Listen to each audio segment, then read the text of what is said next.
La stratégie nationale de la cybersécurité 2024 à 2030 a été officiellement lancée par la ministre déléguée à l'économie numérique et à l'innovation, Madame Mariam Hamadou. L'événement a réuni des personnalités de premier plan, dont le ministre de l'Intérieur, le ministre de l'Équipement, le ministre du Commerce, ainsi que Monsieur Hassan Saïd Khairé, directeur général de la sécurité nationale, et Cheikh Mohamed Abdallah, directeur général du Centre de leadership et de l'entrepreneuriat. Cette stratégie ambitieuse a pour objectif de renforcer la sécurité numérique du pays face aux défis croissants de la cybersécurité. En garantissant la protection des infrastructures critiques, la gestion des risques cybernétiques et la promotion de la résilience du système numérique national, ce plan s'inscrit dans une vision à long terme visant à protéger les citoyens, les personnes et les institutions contre les cybermenaces tout en soutenant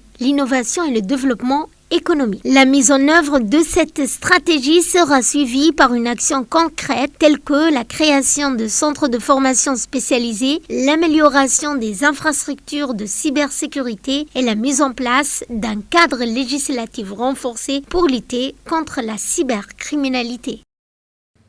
C'est un grand honneur pour moi de prendre la parole aujourd'hui en tant que chargé d'affaires de l'Union européenne en République de Djibouti à l'occasion de la présentation de la stratégie nationale de la cybersécurité. Dans ce monde de plus en plus rapide d'ère numérique, la fourniture de cybersécurité est devenue une réelle nécessité.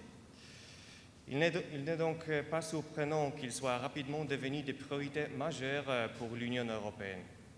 Cela doit aller sans dire que le numérique s'est imposé partout, dans le fonctionnement de nos États, dans l'activité économique, dans la vie quotidienne et surtout dans les infrastructures critiques qui déterminent la souveraineté de nos États. Malgré cette évolution rapide, la menace cyber a longtemps été sous-estimée par bon nombre d'acteurs, qu'ils soient institutionnels ou individuels.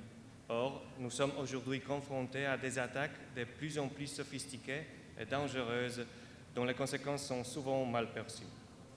Ces attaques constituent une menace évidente pour nos institutions, des secteurs de l'économie, mais aussi pour toutes les strates de la société.